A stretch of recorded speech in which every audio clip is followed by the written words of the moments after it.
მე გითხრეს უნდა წახვიდე გასაგები ბატონო ბესარიონ საფრთხე გამომდინარეობდა საიდან რომ თქვენ გქონდათ თქვენივე ფინანსური სახსრები კი რა თქმა უნდა შემოგქონდათ ინვესტიცია მადლიერი ხალხიც გყავდათ ალბათ გარშემო რბილად რომ ვთქვა მთელი აფხაზეთის სტოლვილები და მოსახლეობა იყავით აფხაზეთიდან ეს პოლიტიკურადაც ერთ-ერთი ფაქტორი იყო როგორც ჩანს მათთვის და რეალურად არაფერი არ გჭირდებოდათ მათგან და რეალური საფრთხე დაინახეს რომ გარკვეული ოდენობა მხარდაჭერის თქვენსკენ არ წამოსულიყო ამაზე ვჯერდებით და ამიტომ გადაწყვიტეს თქვენი როგორც თქვით განადგურება კი ბატონო მეორე შეკითხვა მაქვს თქვენ ახსენეთ დავით სააკაშვილი ჩვენ გუშინ მოვისმინეთ ქალბატონი ნანა ქადაგიშვილის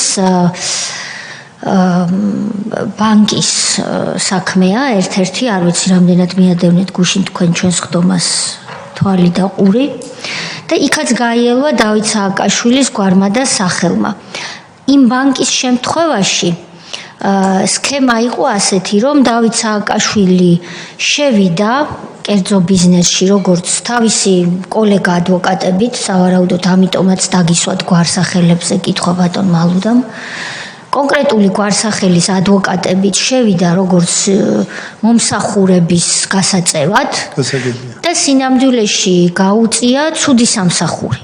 წააგო ყველა დავა განზრახ, როგორც ქალბატონი ნანა ამბობს და კომპანია მიიყვანა იმ მდგომარეობამდე, რომ მერე ხელისუფლებას მიეცა საშუალება, რომ ბანკში შეეყვანა დროებითი მმართველი გასაგებია დარღვევებით გასაღებია უკანონოდ და ასე შემდეგ, მაგრამ პირველი ასე ვთქვათ გამოკრა როგორც თოფ სჭირდება რომ ვიღაცა უნდა გამოკრას ეს როლი შეასრულა დავით სააკაშვილმა თქვენ შემთხვევაში ამ კაცს რა ფუნქცია ჰქონდა მხოლოდ მე ასე ვთვლი არავით არის ჩვენ შორის არ მომხდარა რამე ვთქვათ ბიზნეს გარიგებები და რამე იმ ალექსანდრე თალაკვაძემ ჩამოიყვანა ის და მე ვთვლი რომ ეს იყო უბრალოდ ეგრეთ წოდებული რევიზია ვინ ვარ რა მაქვს და რას ვფლობ ასევე თალაკვაძე ჩემთან იყო მოსკოვში იქ კერძო სახლი მაქვს ყველაფერი და ეს შეძლებული ვინ არის ეს თალაკვაძე რას წარმოადგენს ავთანდილი საიდან გაიცანით ხო გამაცნეს ბიზნესმენი რა ვიცი რა აქ გაიცანით აქ საქართველოში ალექსანდრე საქართველოში და შემდეგ აი ის სხვადასხვა თურმე მე ნასამართლებიც ყოფილა პარტნიორით რად გაიხადეთ თქვენ ანუ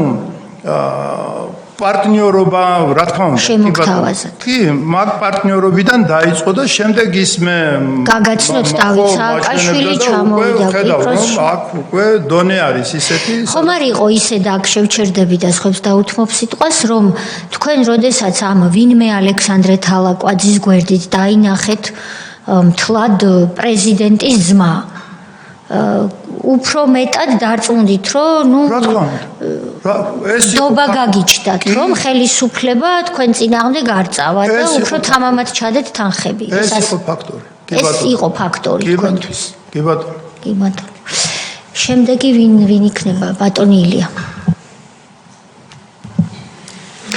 ბატონ ბესარიონ დიდი მადლობა მინდა გადაგიხადოთ ობრძანებისთვის თქვენი დროისთვის ძალიან ძიმე პერიოდი გაიარეთ თქვენ და ძიმე ისტორიაა ესეც ერთ-ერთი რომელსაც ჩვენ კიდევ ერთხელ ვისმენთ და რა თქმა უნდა რაღაცა კითხვები მეც გამიშთა და მინდა გითხრათ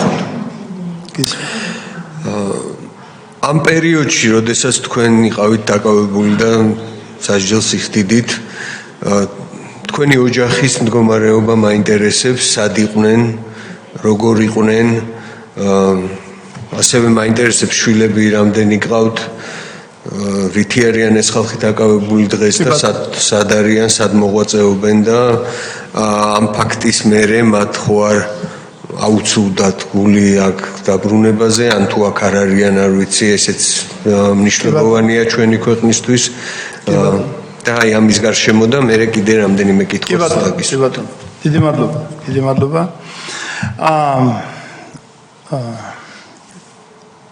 ჩემი მეუღლე ქეთევან მურვანიძე ფოთის სიძე ვარ.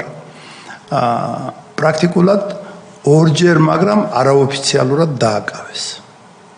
წაიყვანეს, დააჯინეს ერთ ოთახში, არავინ რამოდენიმე საათი იქიჯდა და შემდეგ ვთქვათ, არაფორმალური დაკითხვები ჩაუტარეს. და ეს ყველაფერი რა თქმა უნდა, მას ესმოდა ეს, რომ პრაქტიკულად ამზადებდნენ იმისათვის, რომ უნდა დაეჭირათ. მაშინ ჩემი მეუღლეს ჯერ არ ქონდა საქართველოს მოქალაქეობა. და ამით მე გპასუხობთ, რომ ამის შემდეგ სამივე შვილმა ჩემმა ყველაფერი გავაკეთეთ იმისათვის, რომ შეისწავლეს, გამოცდები ჩააბარეს ყველაფერი და სამივე მიიღო საქართველოს მოქალაქეობა. და დღეს მთელი ოჯახი საქართველოს მოქალაქეები ვართ. ასე რომ რამოდენიმეჯერ ჩვენ ბინასთან ატენის ქუჩაზე ყოველთვის იყო ვთქვათ მანქანები იდგა სპეცდანიშნულების მანქანები რამოდენიმეჯერ ჭხრეკა ჩაუტარეს ჩემს მეუღლეს სახში რომ იყო და ეს ზეწოლები რა თქმა უნდა გრძელდებოდა და შემდეგ უკვე მივიღეთ მან მიიღო ინფორმაცია როგორც ჩემი მეუღლე ამბობს რომ უკვე დასაჭერად ის მზად იყო მაგრამ იყო რუსეთის მოქალაქე და ამიტომ ვთქვათ ყოყმანობდნენ და შემდეგ მას მოუწია უკვე საქართველოს დატოვება უკვე გააფრთხილეს რომ თუ არ წახვალ დაგიჭერენ და შემდეგ მოხდა ის რაც მოხდა ანუ პრაქტიკულად ჩვენზე ჩვენი შემოწმება, ჩემი ოჯახის შემოწმება არაფრით არ გაჩერებულა ყოველ დღე ჩვენ ვიყავით აკულარების ანუ ბინოკლის ეგრეთ წოდებული ქვეშ. ასე რომ ჩემი შვილებს გული არ აუცრუვდათ პირიქით მიიღეს საქართველოს მოქალაქეობა. უფროსი ვაჟი კვიპროსში არის, ერთად მას თავისი ოჯახი აქვს და იქ ცხოვრობს. ჩემი უმცროსი გოგონა ბრიტანეთის უკვე მაგისტრის მალე დაამთავრებს იურიდიულ ფაკულტეტს და ეხლა თვითონ ცოტათი პრეტენზიები აქვს ჩემზე რატო გამიშვი იურიდიულზე და მე უთხარი იურიდიული უნდა დაამთავრო იმიტომ რომ ოჯახს გჭირდება უკვე ჩვენი კვალიფიციური იურისტი დაამთავრა ძალიან კარგად უნივერსიტეტი და ერთი წელი დარჩა მაგისტრატურა და მაგისტრი გამოვა უკვე როგორც ქართულენოვანი, ინგლისურენოვანი და რუსულენოვანი სპეციალისტი. და შუათანა ჩემი ირაკლი ვაჟი არის მოსკოვში და სხვათა შორის მინდა გითხრათ რომ რო არ გამოსულიყავით ის რაც კიდევ ჯერ იქ შეგვინარჩუნდა ბიზნესი და რაღაცა ანუ კუდში დავიჭირეთ ასე იქ უკვე მაშინდელი რეჟიმის სპეცსამსახურები შეკრული იყვნენ უკვე იქაურ სპეცსამსახურებთან სააქციო საზოგადოება იქაურთან სადაურთან და სადაურთან იყვნენ შეკრული იქაურთან რუსებთან რომ პრაქტიკულად ჩემი ხელმოწერები გაეყალბებინათ მე იქ ვარ პრაქტიკულად 100%-იანი მფლობელი დიდი სააქციო საზოგადოება და ჩემთვის იქაც ყველაფერი წაერთმიათ. აი ასეთ სიტუაცია, მაგრამ დიდება ღმერთს დამიფარა და კი ბატონო, ბატონი დაასრულეთ ბატონო ილია, ბატონი ალუ და ბატონი თენგიზი.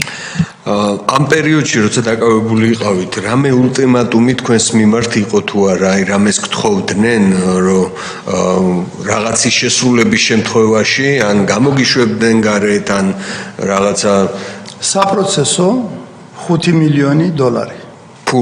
ფულზე იყო საუბარი და ამ ფულს და კიდევ ამ კიდეს ეს ძალიან კიდევ დიდი სხვა ის არის რომ გითხრათ ამ ალექსანდრე თალაკვაძე ამ ჩემი მიცემული ფულებით და დანარჩენი ვიღაც სომხებთან დაიკავა საქმე და შემდეგ ისინიც გადააგდო და იმ ფულსაც მე მაწერდნენ 500,000 მე უნდა გადამეხადა და გლდანში იმ პერიოდში ჩემთან შემოვიდა მაშინდელი კრიმინალური პოლიციის უფროსი მაღალი კაცი არ მახსოვს ახლა, ალბათ კი შეგიძლიათ ნახოთ და პრაქტიკულად ჩამოვიდნენ სომხები, რომელთანაც მე არავითარი კავშირი არ მქონდა და იმ ალექსანდრე თალაკვაძეს მისი ვალი და უკაცრავად სიტყვაზე გადაგდებული სომხები მე უნდა დამეფარა. ეს სასწაული რაღაცები. ვინ გთხოვდათ ამას? ამას თვითონ სისტემამ თხოვდა. იმიტომ რომ სისტემა გამახსენდა ეს ამბავი ბოდიში ქალბატონო თეა. ანუ როდესაც ჩავიდა სააკაშვილი მაშინ მე ეს პრაქტიკულად ვიცი და ასე მითხრეს და ესეც მოხდა. იქაურ პრეზიდენტს შეხვდა მაშინდელს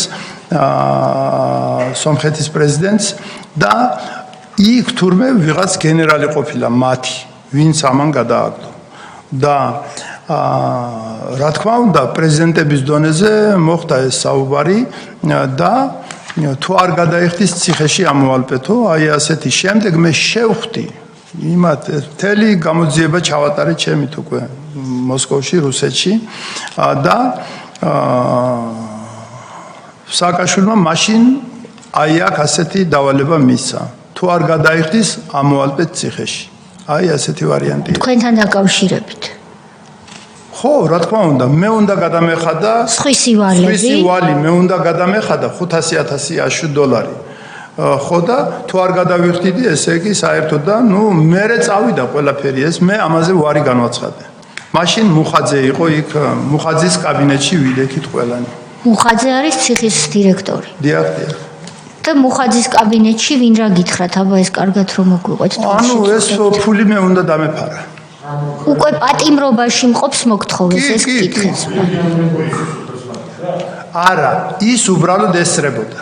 მაგას არაფერი არ უთქვია. ესე იგი ციხის დირექტორის კაბინეტში მოვიდა ფინანსური პოლიციის ერთ-ერთი წარმომადგენელი, ამას ყვებით? ფინანსური მე მგონი არის. კრიმინალური პოლიციის წარმომადგენელი და მოგთხოვეს?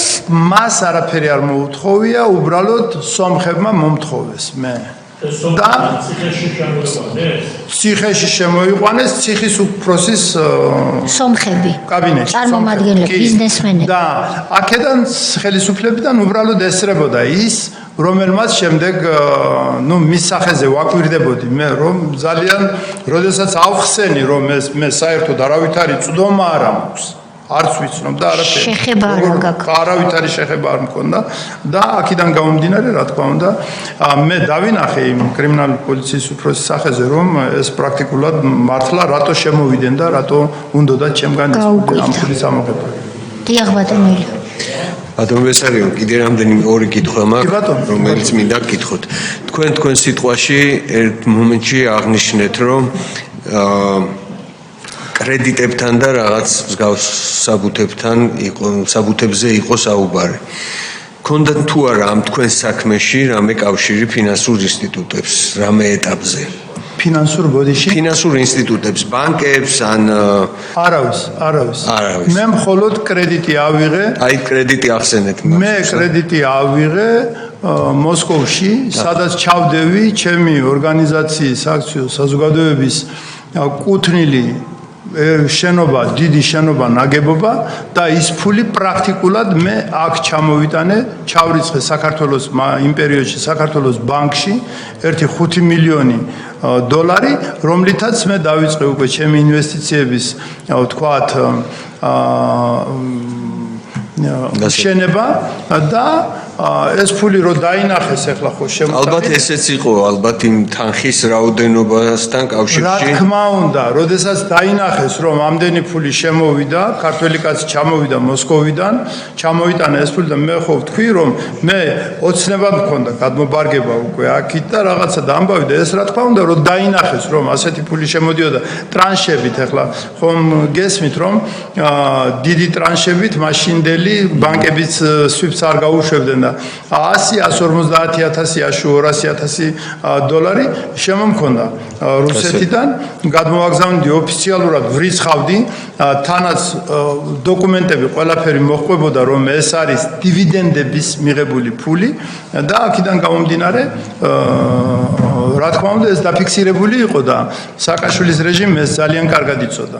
ალბათ ესეც იყო მიზეზი, საიდან მოვიდა ის მოთხოვნა 5 მილიონის. კი ბატონო, ერთ-ერთი უდიდესი მიზეზი, რა თქმა უნდა. როდესაც თუ იცის ახლა სისტემამ არ აქვს არაფერი, რა თქმა უნდა. და კიდევ ერთი კითხვა მაქვს, თქვენ ახსენეთ ბორჯომის მიწის ნაკვეთის გადაფარვასთან დაკავშირებით, აი ეს ცოტა დეტალურად და მისი ჩართულობა იყო ეს და როგორ ნიშნავს ეს შეძენილი მქონდა 3000 კვადრატული მეტრი მიწის ნაკვეთი, რომელიც იმ პერიოდში არ იყო ელექტრონული ვერსიები.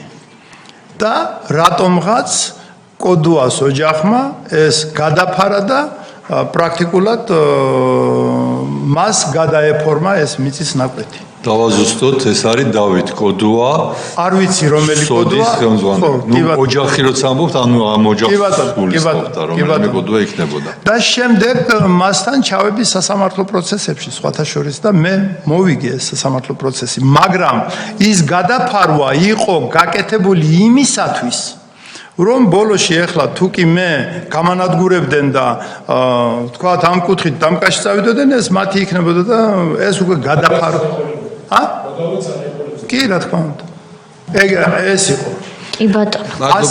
ასევე ბოდიში ასევე ამასთან ერთად კიდევ ვიყავი მესაკუთრე უნივერმაღ სათაფლია, უწინასე ეწოდებოდა წყალტუბოში და რო გავიგე რომ ესე იგი ჯერ ჩემთვის განაჩენ ჯერ გლდანში ნერვებში ვზივარ ხო და დიდი ვიტრაჟები წარმოგიდგენიათ ესე იგი ყველაფერი შეცვალეს და რემონტი დაიწყეს იმის თქვენ საკუთრებაში ხო ჩემ საკუთრებაში ვყოფ და ვინ დაისაკუთრეს ვინ დაიწყო და ვინ დაისაკუთრა მაგრამ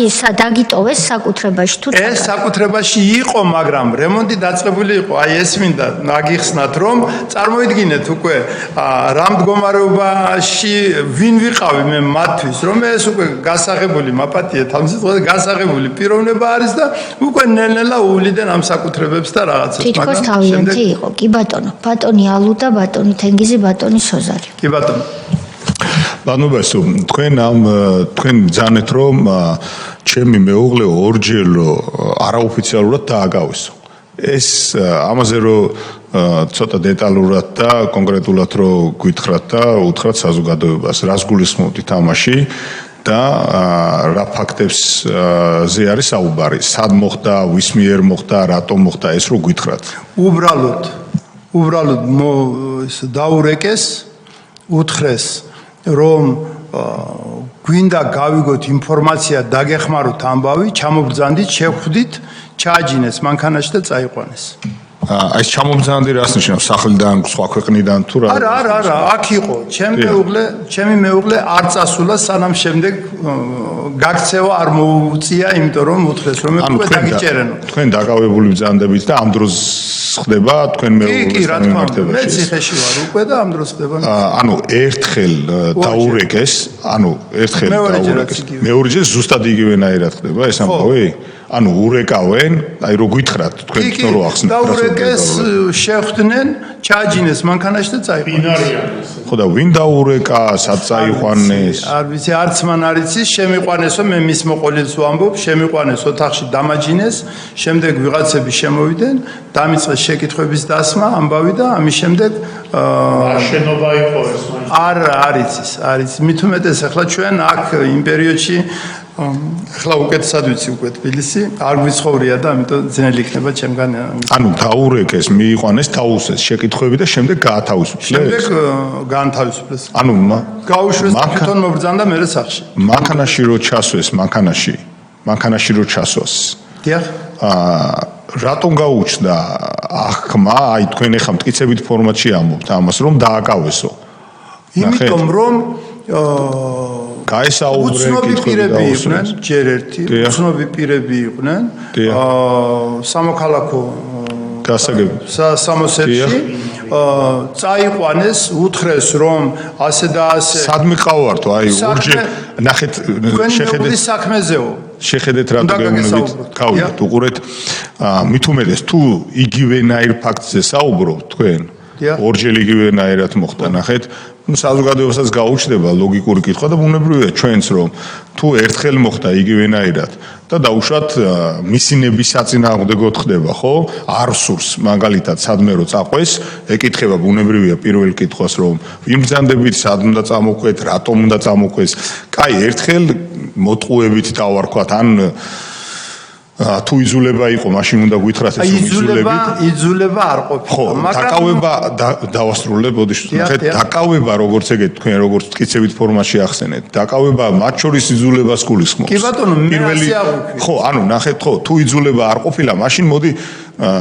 თქვენივე მონათხრობიდან ჩვენ აღქმა რა დაგვრჩა ხო ამ კითხვა პასუხის შედეგად არის ის რომ მოტყუებით წაიყვანეს კი დავარქვათ მოტყუება ხო უფრო საღი აზრი სწორი იქნება ხო ასე გამოკვეთეთ ხო იმიტომ რომ ჩვენ აქ სიმართლე გვაინტერესებს ხო ხდებით და თქვენ თავშივე თხრობა რომ დაიწყეთ სიმართლეზე და მათ შორის ხელი გაქვთ მოწერილი ხო ესე ამიტომ ეხა მეორე ფაქტს და ეპიზოდს რომ ესე იგი მივიდეთ იქამდე თუ ერთხელ მოტყუებით იყო მისინების საწინააღმდეგოდ ხდება თუ იგივენაირად ხდება ჩამოვიდა ხდება რომ იგივე სიტუაცია არის ხო ასეთ შემთხვევაში ხა მეორე ხო უფრო მეტად მომეტებულად სიფრთხილეს გამოიჩენდა ადამიანი ხომ ასეა ხო და აი ეს დეტალები ძალიან მნიშვნელოვანი არის რომ საზოგადოებას მოუყვეთ ჩვენ რატომ კითხულობთ ამას ნახეთ რომ თუ არ არის ასეთი რამ ჩვენ არაფერში არ გვჭირდება ასე ვთქვათ იმათ იმდენი ცოდვა აქვს რომ ერთით მეტი იქნება ნაკლები იქნება არაფერს არ ცვლის მაგრამ ჩვენთვის ცვლის იმას რომ ჩვენ როდესაც დასკვნას დავწერთ და შემდეგ უკვე ეს თავის ასე ვთქვათ დასკვნა უკვე თავის სათქმელ სიტყვის აქ უნდა იყოს მტკიცებულებაზე და გარემოებებზე დაყრდნობილი ასე ვთქვათ ძალიან მონოლითური დასკვნა ამიტომ ჩვენ ვარაუდების დონეზეც ვერ დაუშვებს ამას, თორე იქ ოჯახების მძევლად აყვანა და რაღაცები თქვენ არ ვიცი რამდენად ადევნებდით თვალყურს, მაგრამ ისე არის რომ ეს ამას სისტემური ხასიათი ჰქონდა, მაგრამ თუ თქვენთან არ ყოფილა ასეთი რამ და უბრალოდ მოტყუებას ან სხვა ფორმით ამაზე საუბარი ხო, მაშინ ესეც ასე ვთქვათ გასაგები არის, ხომ?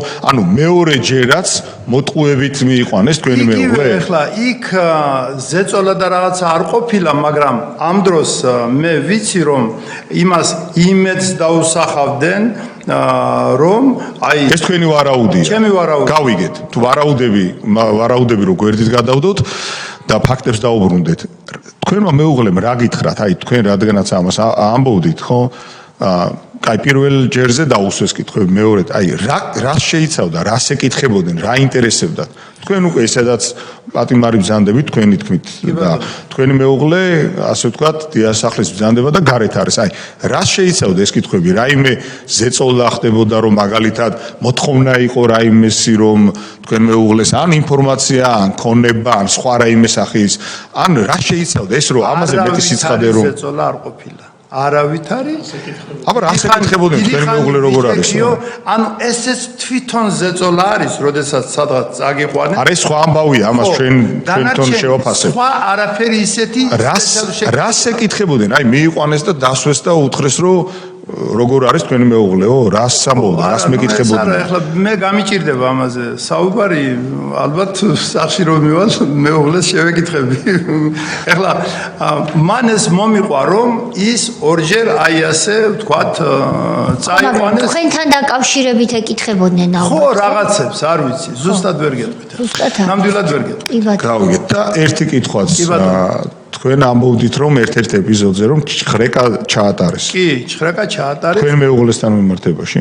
არაერთხელ იყო ჩხრეკა. მე რო დამიჭირეს, იმავე დღეს იყო თუ არა, ეს გასაგებია საგამოძიებო მოქმედების ეგრეთ წოდებული მათ საგამოძიებო მოქმედების ფარგლებში იქნება. ერთი ინვესტორი ჩემ ბინაში ცხოვრობდა. არა, ნახეთ, თქვენ ბრძანეთ ეხა რომ სპეცდანიშნულებისო მანქანებიო მუდმივადო მეთვალყურეობდნენო ასე გავიგეთ ხო სწორი არის და ჩხრეკაც ჩაატარესო ჩემს მეუღლესთან ანუ ეს თქვენი დაკავების შემდეგ ხდება ჩემი დაკავების შემდეგ თქვენ რო დაგაკავეს თქვენ უკვე დაპატიმრებული ხართ და ერთჩვენიერ დღეს ესე მივიდნენ კარებზე დააკაკუნეს ან რა ვიცი რაღაცა სხვა ფორმით შედიან სახლში სწორედ ვიგებთ ჩვენ ამას შედიან სახლში და ატარებენ იძულებით მოქმედებას რასაც ჩხრეკა დაარქვეს მათ რაიმე დოკუმენტი გააცნეს ამასთან დაკავშირებით თქვენ მოხლეს უთხრეს რომ ესე უნდა გვინდა უბრალოდ და რა უთხრეს ვინა ვართო რა უწყებიდან ვართო მე როგორც ჩემმა მეუღლემ მითხრა შემოვიდნენ იმ მეორე დღეს შემოვიდნენ ჩემი ინვესტორი ერთ-ერთი მსხვილი ინვესტორი ჩემს ბინაში იყო და იმან რა თქმა უნდა როდესაც უკვე მეორე დღეს რესტორან ბაბილონში ბანკეტი უნდა ყოფილიყო და ეს რო დაინახა ჩემს მის მათ წინაშე 7 ინვესტორი მყავდა ერთად და რა თქმა უნდა მეორე დღესვე დატოვა საქართველო და მეორე დღეს მისი თანდასწრებით რომელი მეორე დღეს არის ანუ ჩემი დაჭერის დროს თქვენი დაჭერის შემდეგ უკაცრავად თქვენი დაკავებიდან მეორე დღეს ხდება მეორე დღეს ჩაატარეს ჩხრეკა გავიგეთ მადლობა ეგ არის არავით არის დოკუმენტები და რამე იქ არ ყოფილა ბატონო თენგის ბატონო სერიონ ესე იგი ჩვენ აქ ბევრი სხვა საქმე მოვისმინეთ ბევრი ისედაც მსმენია რომელიც რა თქმა უნდა აქ არ ყოფილა მაგრამ გარკვეული კატეგორიის ადამიანებზე განსაკუთრებით თქვა ბიზნესმენებზე სხვა ტიპის ზეწოლები ხორციელებოდა თქვა ემუქრებოდნენ შეიძლება შენი წოლი დავაგავოთ აი შვილს რაღაცა შევამთხვიოთ მაგრამ პირველად მოვისმინეთ რომ ასეთი სადისტური მეთოდებით ხანძრული დროის განმავლობაში ფიზიკურად ეწამებინათ ამ კატეგორიის ადამიანი ესე იგი პირდაპირ ცემაზე გადასულიყვნენ არ ვიცი კიდე ცემის გარდა ბიზნესმენებზე არა მაგრამ სხვა კატეგორიის ხალხზე ელექტროშოკებსაც და ელექტრო რაღაც საწამებელ ინსტრუმენტებსაც იყენებდნენ და აი რა გამონას ამ 5 მილიონის გამოძალვის ცდელობა იყო ეს ყოველდღიური თუ არა რაღაცა პერიოდული დიდი ახლო პერიოდებით ეს წამების ფაქტები და ცემის ფაქტები გეტყვით იმიტომ რომ რაღაცა კატეგორიას მაგალითად ვისაც ედავებოდნენ ზოგს ტერორისტული აქტის მომზადებას აბრალებდნენ ზოგს რაღაცა იარაღის უკანონოფლობას ედავებოდნენ ზოგს ნარკოტიკებს ჩაუდებდნენ ხოლმე თითქოს მათ ნარკოტიკი ჰქონდათ ასეთი კატეგორიის ადამიანების ცემის ფაქტები მოვისმინეთ მაგრამ აი ბიზნესმენი და მithumetes მეცნიერებათა დოქტორის ასეთი ცემატყება პირველად მოვისმინენ მე არ გამოვიწყებ რომ კიდე იყოს და ამ ფაქტების შესახებ გავიგოთ მაგრამ აქ ყოველ შემთხვევაში კომისიაზე პირველად მოვისმინეთ ეს რატო გამეცინა ახლა გლდანში პროფესორს მეძახდნენ უკვე როგორც კლიშკა ზედმეტი სახელი შენ მართლა პროფესორი ხარ ასეთი ძალიან ხშირად იყო ნახეთ ფულის ამბავი რაც თქვენ შემეკითხეთ პატრიცემულო იყო ასე ეს ხერხდებოდა ყველაფერი ადვოკატების პირით მიმდინარეობდა თანმიმდევრული ვთქვათ ჩათვალეთ გამოძალვა ანუ ეხლა ჩემი მატერიალური იმ პერიოდის შესაძლებლობები იცოდნენ როგორც მოგახსენეთ ამიტომ ანუ 150,000 $1000 უნდა გადაიხადო და საპროცესოს გაგიფორმებინო მე გამოგზავნილი მაქვს და ერთ-ერთ დოკუმენტში მაგი არის ჩემი ხელის მოწერით იმად გამოაგზავნე ძალიან არ შეიძლებოდა იქიდან რამის გამოგზავნა და აქედან გამომდინარე მე ნათქვამი მქონდა არც ერთი ლარი რა ქვია იმას საპროცესო შეთანხმებისთვის არც ერთი ლარი ამაზე მე კატეგორიულად ანუ ეს მე ვიცოდი რომ ეს აღიარებას ნიშნავდა რომ მე დამნაშავე ვარ და აქედან გამომდინარე იყო მაგრამ ჩემი ოჯახი ელაპარაკებოდა მათ მე ცოცხალი უნდოდი სახში გავსულიყავი ამიტომ იმათი საუბრებიდან ვიცი რომ ჯერ იყო 150,000 შემდეგ უთხრეს კი ჩვენ ყველაფერს გავაკეთებთ რომ დათანხმდეს შემდეგ წავიდა გაიზარდა ეს ვთქვათ თანხები და აი როგორც გითხარით ბოლოში გიორგი მშვენიარაძემ $5 მილიონი უნდა გადაიხადო და თანაცო საპროცესოს ხელი უნდა მოაწერო. ესე იგი, ამაზე დაუთანხმებლობა იყო ეს ყოველდღიური წამების კი ბატონო. და თანაც რასაც მაყურებიებდნენ. ახლა მე ხელი შეხედა. კი ბატონო. რასაც გაყურებდნენ ეს ფსიქოლოგიური ზეწოლა. მაგრამ ისე უშუალოდ თქვენზეც აღწერდნენ დემოკრატიას. კი ბატონო, კი ბატონო. ასე ბოლო ყველაფერი ამ ფულის გამოძალვასთან მივიდა. მხოლოდ და მხოლოდ. მეტი სხვა არაფერი. გასაგებია, ბალოთ ბატონო. რიტორიკული კითხვაა შეიძლება, მაგრამ მნიშვნელოვანია ვიკითხო, სანამ ბატონი სოზარი იტყვის თავის სათქმელს. თქვენ რამდენჯერმე ახსენეთ ადვოკატი გიორგი მშვენიერაძე. დიახ. დღეს სად არის ეს გიორგი მშვენიერაძე? ხო არ მოგხვედრია მე არ ვიცი, არსად, იმის შემდეგ მე არავისთან არავითარი კონტაქტი არ მქონია. კონტაქტი არ ქონიათ. მივეცი ჩემი თავი ამ სიტუაციაში დავიწყებას და ყოველივე აი ასეთი წამება და იმის შემდეგ მაინც მე ერთი დღე არ გამithევია სადმე ჩემს ახალგაზრდობაში და რაღაცა მილიციის იმაში და იქ ლექსების წერა დავიწყე, რაღაცების გამოძერწვა დავიწყე, ამითი ძალიან ესე იგი დრო დააკავეთ. კი ბატონი ირაკლის უნდა იყოს. ზოგიერთი ბადრაგები ძალიან პატივს მცემდნენ ჩუმად, რომ აი როგორი და რაფერ და რაღაცა დამდა. ერთი რამ მაინტერესებს, იცით? მესმის რომ საპროცესო შეთანხმებები ხდება და კანონით იყო ეს რეგლამენტირებული და თქვათ აქ არაფერი ისეთი არ არის. ხო? მოდის ადვოკატი და გთავაზობს აი პროკურატურასთან მოლაპარაკებით, შეგვიძლია ესა და ეს. აი რო ამბობთ, მოვიდა ადვოკატი გიორგი მშვენიერაძე და მეუბნება 5 მილიონი გადაიხადე. ეს რა ფორმით იყო ნათქვამი? ანუ საპროცესო შეთანხმებაზე თხოვდნენ 5 მილიონს, ხო? კი ბატონო, მაგის გარკვევა მინდოდა.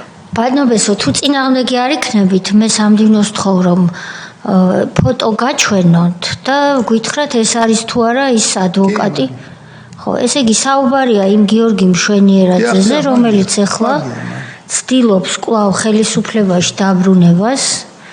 არის ეგრეთ წოდებული არასამთავრობო ორგანიზაციის წარმომადგენელი. ცდილობს ქართული ოცნების ხელისუფლების დამხობაში მონაწილეობის მიღებას. და გარე ძალების დავალებებს ასრულებს იმისათვის, რომ სააკაშვილი დააბრუნოს იქ, სადაც იყო. ეს გიორგი მშვენიერაძე იყო თქვენი ადვოკატი და ერთ-ერთი ნახეთ გეტყვით მაგალითად. ვინ იყო? აი მისი ფუნქცია ძალიან კონკრეტულად რო აღგვიწეროთ. სულ ორჯერ შემოვიდა ჩემთან. რა ქონდა საქმე? ჩემ ოჯახს არ ყავდა ის როგორც თქვათ ადვოკატი აყვანილი, რაღაცა მოხდა ერთჯერადი თუ ორჯერადი ჩემთან შემოსვლა, მეტი არა. თქვენი ოჯახის არჩევანი ის არ ყოფილა. არ იყო. და რომ მოვიდა ციხეში. რა სტატუსით მოვიდა და ადვოკატის. გამარჯობა ბატონობესო, მე ციხეში მოვედი, ვარ თქვენი ადვოკატი. აი თქვენმა მეგობრებმა იქიდან მოსკოვიდან ვიღაცებმა ამბავ. მოსკოვიდან და გამომაგზავნესო გიორგი მშვენიერაძე. დობის ფაქტორი და რაღაცა და ამბავი და ამის შემდეგ და სათქმელი რა ქონდა იმ ორ შეხვედრაში? სათქმელი ქონდა ის, რომ საპროცესო გარიგება და ყველა ქონებების დათმობა და 5 მილიონი გიორგი მშვენიერაძე დათმე ქონებები და ისე დავადგები ნებისმიერ დროს. ისე დაადგებით. კი ბატონო. ესე იგი, თან ეს გიორგი მშვენიერაძე ამ 5 მილიონზე გელაპარაკებოდა და თან პარალელურად ფიზიკური ზეწოლა ხდებოდა ამის პარალელურად ციხეში, ხო? ეს მე მოგახსენეთ, რომ ყოველივე დღე ეს იყო ჩემთვის წამება და რა თქმა უნდა ფიზიკური ცემაც და ყველაფერი. ანუ, როდესაც თქვათ მე-16-ში მაშინ წვედიანი იყო ისა ციხის უფროსი. ხო და უკვე აქ მოხვედრილი მქონდა მე ის ბოთლი და დაზიანებული მქონდა მხარი. ხო და ისე ჩამარტყა ხელი აი ამაში.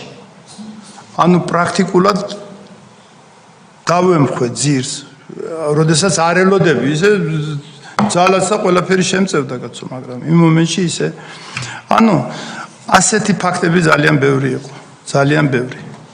მაგრამ რა სიზამთე. ეს ჩემთვის არაა გასაკვირი, იმიტომ რომ იმდენი ხალხი აწამეს და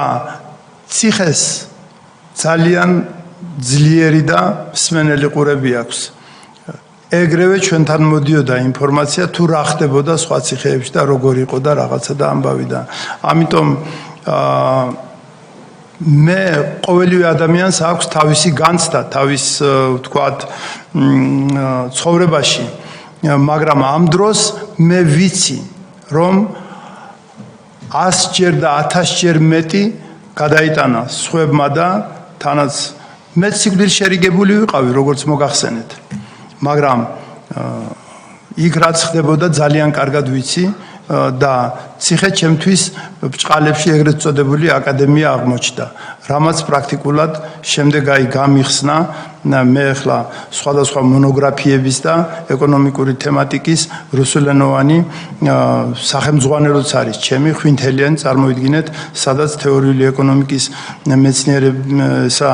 მეცნიერება არის ინსტიტუტებში ბესარიონ ხვინთელიანის ავტორობით არის წიგნი, რომელიც ისწავლება რუსეთის უმაღლეს სასწავლებლებში, სადაც ეს თეორიული ეკონომიკა არის და აქედან გამომდინარე მე პრაქტიკულად 10 კლასის განათლება მხოლოდ აფხაზეთში მიღებული, ამის შემდეგ ციხე ჩემთვის გამოდგა როგორც ვთქვათ უკვე აქაური ქართული როგორც არე გაკვეთილი კი ბატონო ბატონი სოზარი აკადემია ბატონო ბესარიონ მოკლედ ის ადამიანი რომელიც მას თქვენ პრაქტიკულად რომლის თაღლითური ქმედებებით თქვენ საბოლოოდ აღმოჩნდით ციხეში, ხელისუფლება ვისაც იყენებდა თქვენს და როგორც ჩანს არა მხოლოდ თქვენს წინააღმდეგ ალექსანდრე თალაკვაძე, ეს ადამიანი 2022 წელს, აი სულ რაღაც 3 წლის წინ იქნა დაკავებული, იმიტომ რომ თაღლითური გზით 500.000 კვადრატული მეტრი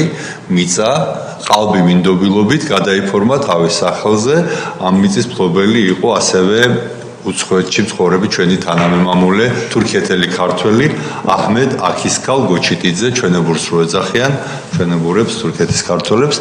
აი ეს ადამიანი, ის ადამიანი, რომელსაც იყენებდა სხვების წინააღმდეგ სააკაშვილის ხელისუფლება, დანაშაულისთვის აღმოჩნდა დაკავებული დღეს ისევ პროფესიონალი თაღლითი დიახ.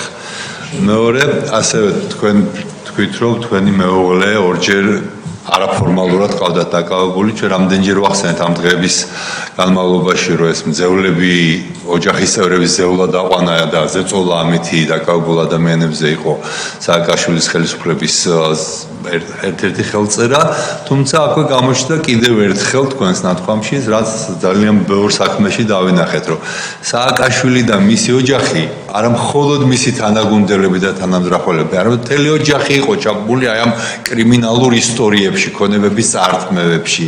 დედა გიული ალასანია, ბიძა თემურ ალასანია, ბიძაშვილი ნიკოლოზ ალასანია, დავით სააკაშვილი, უკვე რამდენჯერმე გამოჩნდა მისი სახელი და ესეც კიდე კარგად მეტყველებს რა ტიპის რეჟიმთან გქონდა საქმე და მესამე უკვე კითხვაზე გადავალ, ოღონდ სანამ კითხვაზე გადავალ უბრალოდ აი ციხეში რაც ხდებოდა, ძალიან ბევრი ისტორია მოვისმინეთ უმძიმესი წამებების, ძალიან ბევრი ისედაც ვიცოდით რაც ხდებოდა, არსებობს სტრასბურგის ადამიანის უფლებათა ევროპული სასამართლოს გადაწყვეტილებები ათეულობით და მათ შორის ერთ-ერთი გადაწყვეტილება, სადაც პირდაპირ წერია, რომ რაც ხდებოდა ციხეებში, ეს იყო სისტემური და სისტემატიური დანაშაული.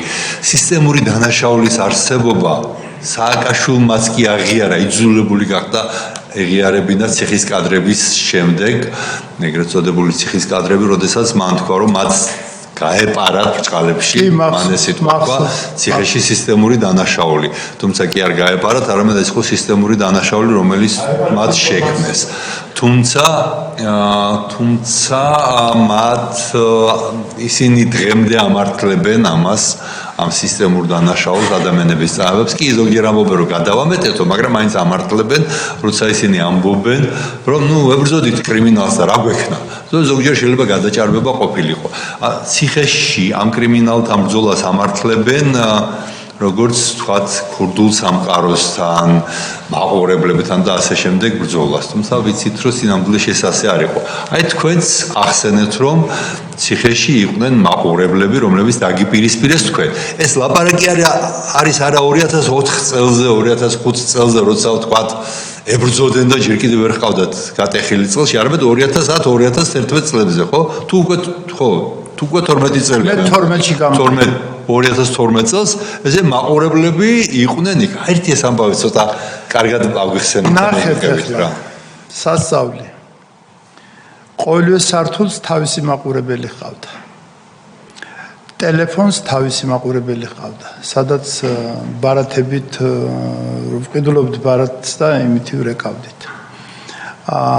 მედპუნქტს თავისი მაყურებელი ჰყავდა. ანუ მაყურებელი რა შეჭirdებოდა? იქ რომ რიგი და რაღაცა და ერთმანეთში რო არ მომხდარიყო. მე გეტყვით პირდაპირ რომ პრაქტიკულად ციხეს მართავდნენ მაყურებლები.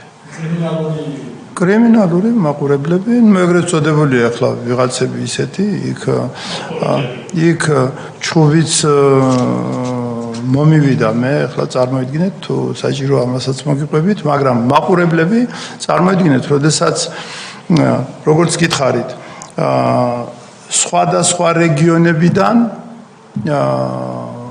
ცალკე მაყურებლები. ანუ შენ თუ იყავი იმერელი, იმერეთის მაყურებელი იყო, მე როგორც სვანი ძირი და ფესვი, სვანების მაყურებელი იყო, სამეგრელოს მაყურებელი და ასე შემდეგ. ანუ პრაქტიკულად ერარქიული სისტემა, პირამიდული სისტემა იყო. და ეს იყო იმ დროს, როდესაც დემოკრატიის შუქურა მთელ სამყაროს აი ასე მაგრად და კარგად ელაპარაკებოდა. ეს კრიმინალური სტრუქტურა, იერარქიული კრიმინალური სტრუქტურა იმართებოდა ციხიდან ადმინისტრაციისგან თუ იმართებოდა ადმინისტრაციისგანაც და ამ კრიმინალური სამყაროს ავტორიტეტებისგანაც. ვერ ვიტყვი, მაგრამ ის რომ ისინი ციხიდან იმართებოდნენ და ციხესთან ჰქონდათ გარკვეული ურთიერთობები, ამას ყველა ხედავდა. ანუ კრიმინალური სამყაროდან. არა, მე ვამბობ, ციხესთან ჰქონდათ, ადმინისტრაციასთან ჰქონდათ პირდაპირ და ეხლა იქით ვინ როგორ იყო მე ეს როგორ არ შემიძლია ამაზე ვერ ვიტყვი, იმიტომ რომ მაგრამ იმას, რასაც შიგნით ხედავდით, რა თქმა უნდა, იმათ ჰქონდათ ურთიერთობები. ეგ ჩვენ ვიცით სამაგიეროდ, იმიტომ რომ მართლა წელიწადში ორჯერ აკეთებდნენ მთელი ამ მაყურებლების შეკრებას ერთ კონკრეტულ დაწესებულებაში, საიდანაც ხდებოდა დავალებების ჩაშლა. მერე დავალება ის კი არ იყო, რომ ორი მთელი ეს ნახევარწელი როგორ უნდა მოქცეულიყვნენ. დავალების მიცემა იყო, რომ აი ეს ადამიანი არის კრიმინალური სამყაროს მიერ დანიშნული სადღაც მაყურებლად, რომელსაც უნდა დაემორჩილოს ეს ციხე და ბუნებრივია ეს ყველაფერი შეთანხმებული იყო ადმინისტრაციასთან. ასე ხდებოდა და თქვენმა ნათქვამად პრაქტიკულად დაადასტურა იგივე. კი ბატონო, ჩემ ცხოვრებაში პირველად გავიგე, როდესაც ადვოკატთან მივდიოდი, იქ ვიღაც რო ხვეტავდა, მოვიდა ჩემთან და ხელი ჩამომართვა. მაგრამ იქ ყველანი მიყურებდნენ და ბაბუ, მეორეჯერ არ დაგინახო ასეო იმასო ხელი რო ჩამოვართვა ვინმესო. მე ვთხარ რატო მეთქი? ახლა მაპატიეთ, ხო? რას ქვიაო კაცო, მერეო შენო აქ ხელს არ ჩამოგართმევან. ეს ლიბერალისტების ამბავი, წარმოიდგინეთ. და პირველად ჩემ ცხოვრებაში გავიგე სიტყვა ქათამი. მე ვთხარი რა არის მეთქი, რას ქვია? ეს მაყურებელმა მოგცათ ეს შენიშვნა? არა, ჩემმა თანამოსაკნემ. თუ კი შენ ასეთ ხალხს ხელს ჩამო, მე ვთხარი, მე რა ვიცი, რა არის მეთქი, მე რომ ამიხსენს ეს ჩემთვის ასწავლელი. და წარმოიდგინეთ თქვენ რომ 500 ადამიანი ასეთი ცალკე კიდევ იყო ეს ჩემთვის ძალიან დიდი შოკი იყო. როდესაც რომ იმათ არ უშვებდნენ გარეთ სასეირნოდ, როდესაც ჩვენ გავდიოდით და ერთხელ შემთხვევით ასე ხელი ჩამომართვა და მე ჩამოვარდი ხელი. და ამას მთელი ამბავი მოხდა მე რომ არასდროს თუ კი ამ დროს გადიხარ და იქ ვინც ხვეტავს, იმათ ხელი არ ჩამოვართვა. გასაგებია. ბატონო ბესო, თქვენ რამე ხომ არ დაგრჩათ? ბევრი გაქვთ ალბათ კიდევ სათქმელი, მაგრამ ისეთი რისი გამოტოვებაც დღეს ხდომაზე არ გნებავდათ და აუცილებლად გინდოდათ გეთქვათ, რამე ხომ არ გამოგრჩათ? სანამ ხდომას დავხურავთ. ეხლა ვთქვათ, რომ კიდევ რაღაცები ძალიან ბევრი არის სათქმელი, რა თქმა უნდა, მაგრამ ჯერ და ძირითადი თქვი, ამიტომ მე მგონი რომ უპირველეს ყოვლისა დიდი მადლობელი ვარ ქალბატონო თავმჯდომარე, პატრიციონო კომისიის წევრებო. დიდი მადლობელი ვარ, რომ მე დღეს აი აქ